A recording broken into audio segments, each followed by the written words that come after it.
Seventh graders, welcome. This is Wednesday. It's over the hump day. It's a good day to draw. It's a good day to be happy and thankful for all the blessings in our lives. And I truly wish the best for you guys during this crazy time. It's definitely a time period that we will never forget. And let's make the most of it by creating some more art. Excellent. So here we go. There's my number 2 pencil. I think I got a blending stump here. And here's my large pink eraser if I need it. And of course, I'll probably be pulling in the metallic ruler at some point. Okay, my goal for today is to give you some more direction relating to an addition to this structure if you like. You don't have to expand the house beyond the original dimensions if it's not for you. But if you should like to make your structure larger and longer, I'm going to show you how to do that today. We're also probably going to put a few hills in the backdrop to add a little more detail and interest to the piece. And if I have enough time at the tail end of the video, I will also talk to you about some clouds and a light source in the sky. So let's get started. This vanishing point to the right is going to be very important for our house expansion. I'm going to do the old lever technique, and from the bottom, see how I'm putting a little pressure there, and from the bottom of the original house, I'm going to extend that line, which is the foundation of the house, a little bit further. I'm not going to worry about exact measurements here. I'm just going to kind of eyeball it. So when I put the top edge of the house in, I want to make sure that it ends basically where the bottom of the foundation of the house ended. Let's see how I did there. Okay, I think that's manageable. I think that's workable. A lot of kiddos turn this into a garage. Let me square it off here. Some turn it into an extra workspace.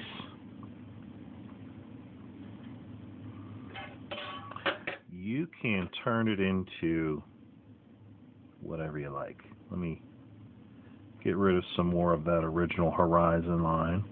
It's pretty cool to think that this entire artistic structure began with one single line. Excuse me. Okay, let's put a roof on. So I may grab a measurement here, an approximate measurement. That's about 2 inches. Okay, so when I pull the roof over, I want to pull it over approximately 2 inches. Okay, that'll match the top and bottom of our garage extension. So I pulled it over about 2 inches, put a little point there, and let's connect the top of our extension to the wall of our extension. Just like that. Now, like I said, some kiddos will go in here and they'll carve out a very large garage door. Some kids will put a big old window there, and this could be possibly the showroom or the storefront to a place of business. Remember I mentioned that bakery design from a few years back? You could see all sorts of baked goods in both windows. These are just ideas and suggestions. What you end up doing with the structure is your business. I'm going to sharpen up this line here a little bit up top, make it a little bolder and a little more noticeable. There we go. Okay.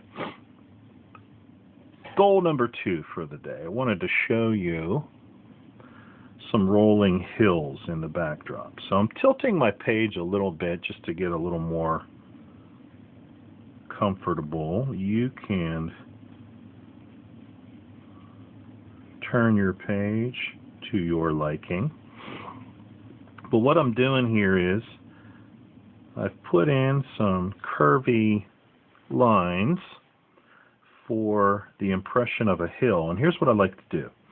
When one rolling hill bumps into a second rolling hill, I like there to be a bit of an overlap. Okay, so there's the overlap right there. And sometimes within the boundaries of that overlap, I put a little cast shadow. So basically one hill is casting its shadow upon a second hill.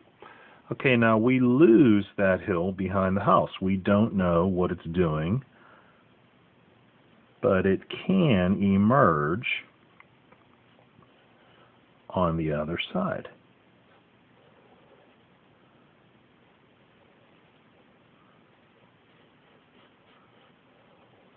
Like so.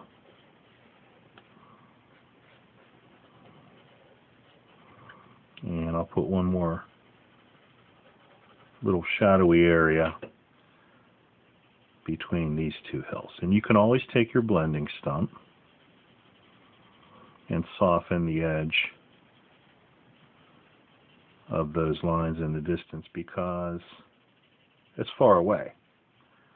And the lines are not going to be as crisp or as sharp because it's quite a distance away. Sometimes I even go back and make the shadow a little more intense in front. And then as that cast shadow dissipates or moves away, it fades away into nothing. Okay. Moving along. Let's talk about the sky. So I had mentioned a thing that I refer to as a light source. That would be the sun or the moon, depending on whether or not you're creating a nighttime image or a daytime view. I don't know what mine is going to be because I haven't added any color yet, but let's leave our options open. So I'm going to pull in a round object. I got some white paint here, and I'm thinking if I trace the cap to this tube, it'll give me a wonderful light source, whether it be the sun or the moon. Okay. And what I'll do with my light source is oftentimes I'll wrap it with some clouds, and these clouds will actually blend in with the smoke from the chimney. Now this cloud here in front is blocking part of our light source, so let me eliminate that arc of that particular circle. And let me get a smaller pencil here. I think I had mentioned yesterday that you can kind of hold your pencil like a piece of chalk, and that'll give you the ability to spread around the graphite in such a manner that it creates a smoky or hazy effect. Put as many or as few clouds as you like. Pull in your blending stump. Like I said, the clouds can blend in with the smoke that is already there. Don't be afraid to go in and put some darker spots to create some nice tonal values.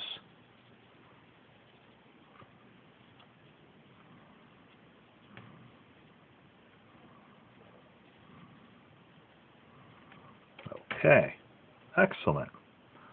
So I think we've accomplished the 3 tasks I set out to explore with you today. 1, you can expand your structure if you like. Now remember, you can add a door, a window, a garage door. You can extend the shingle pattern on the rooftop. You can do whatever you like with that addition. We mentioned putting in some hills in the background.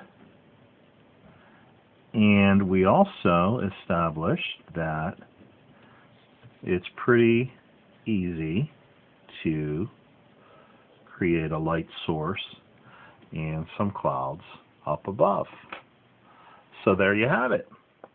We're continuing to move along with our 2-point perspective piece, and I'll be with you again tomorrow with some more creative ideas as far as adding to your project. So we're 2 days away from completing this piece, and towards the end of the week, Thursday and Friday, I want you kiddos to start thinking about the ability to add some color, if at all possible. Okay? Until we meet again, this is Mr. K saying, happy drawing.